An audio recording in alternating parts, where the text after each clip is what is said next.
নমস্কাৰ, মই মৰমী।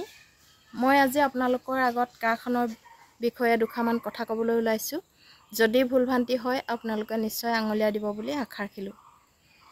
আমাৰ অসমত ইতিমধ্যে কাখন বলবৎ হোৱা প্ৰায় এসপ্তাহ হৈ গ'ল। গছত উঠাই গুৰি কটা বুলি কথা এষাৰ আছে। কাখন যেতিয়া নেকি বলবৎ হ'বলৈ হৈছিল তেতিয়া কিন্তু আমাৰ অসমত যি নেকি প্ৰতিবাদ কৰা মানুহ বহুত ওলাইছিল। অভিনয় কৰাৰ পৰা ধৰি গায়কৰ পৰা ধৰি ছাত্ৰ সন্থা অসংখ্য নেতাসকল সকলোৱে প্ৰতিবাদ কৰিছিল আৰু দল সংগঠন সকলোৱে প্ৰতিবাদ কৰিছিল।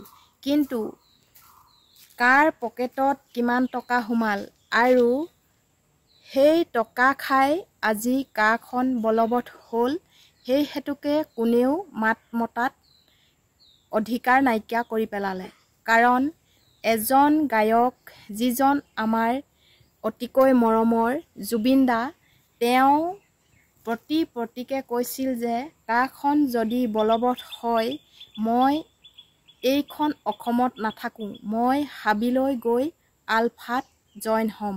কিন্তু আজি সেইজন জুবিন গাৰ্গে কি কৰিলে বা কিয় মাত মাতিব নোৱাৰা হ'ল? যোৱাকালি এটা নিউজত পাইছোঁ তেওঁক সাংবাদিকে প্ৰশ্ন কৰাত একো এষাৰ মাত দিব নোৱাৰাকৈ তলমূৰ কৰি কিয় যাব লগা হ'ল? প্ৰকৃততে ইয়াত বহুত ডাঙৰ ৰহস্য আছে। হয়, বৰষাৰাণী বিষয়াই যি কেইটা কথা কৈছিল, নাগালেণ্ডৰ মুখ্যমন্ত্ৰীয়ে কিয় কাখন গ্ৰহণ নকৰিলে, আমাৰ অসমৰ মুখ্যমন্ত্ৰীয়ে কিয় কাখন গ্ৰহণ কৰিবলৈ লৈছে?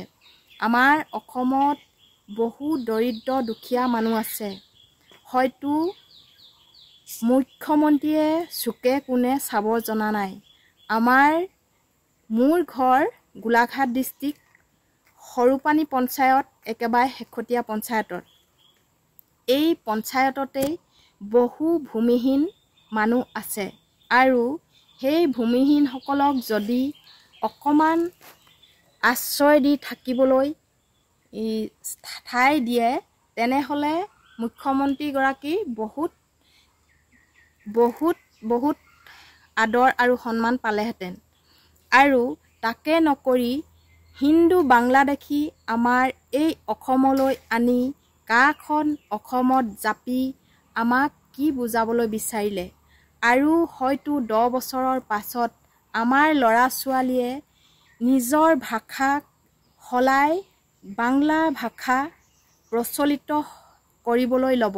তাত আমি মাত মাতিবলৈ এষাৰ সুবিধা নথলোঁ। ক'ত গ'ল আজি সেই জুবিন গাৰ্গ? ক'ত গ'ল আজি সেই বৰষাৰাণী?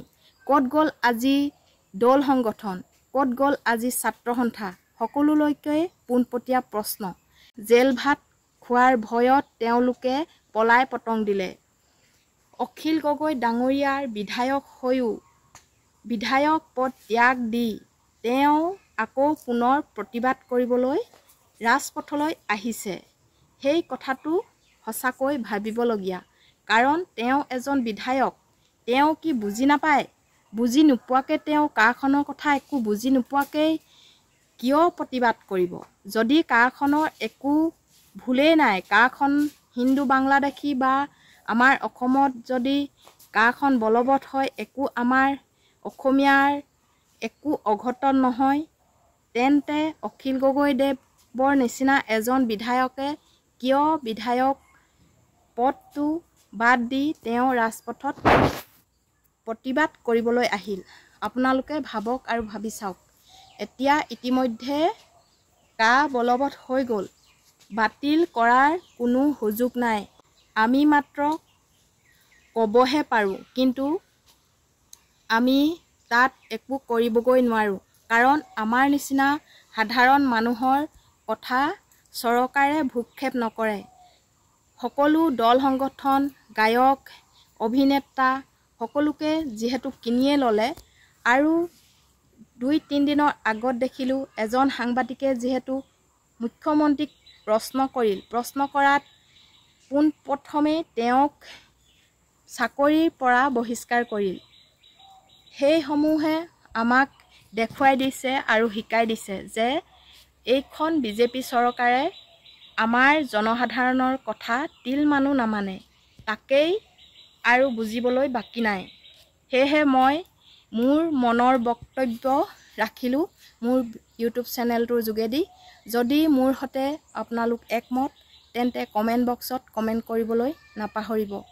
আৰু যদিও ক'ৰবাত ভুল ক্ৰুটি ৰৈ গৈছে তেন্তে আপোনালোকৰ মাজৰ বুলি মোক আঙুলিয়াই দি ক্ষমা কৰি দিব। আজিলৈ ভিডিঅ'টো ইমানেই। ভাল লাগিলে লাইক কমেণ্ট আৰু শ্বেয়াৰ কৰিব বুলি আশা ৰাখিলোঁ। আৰু যিসকলে নতুনকৈ চাইছে তেওঁলোকে চেনেলটো ছাবস্ক্ৰাইব কৰি দিব আৰু কাষতে থকা বেল আইকনটো ক্লিক কৰি অল কৰি দিব। ধন্যবাদ।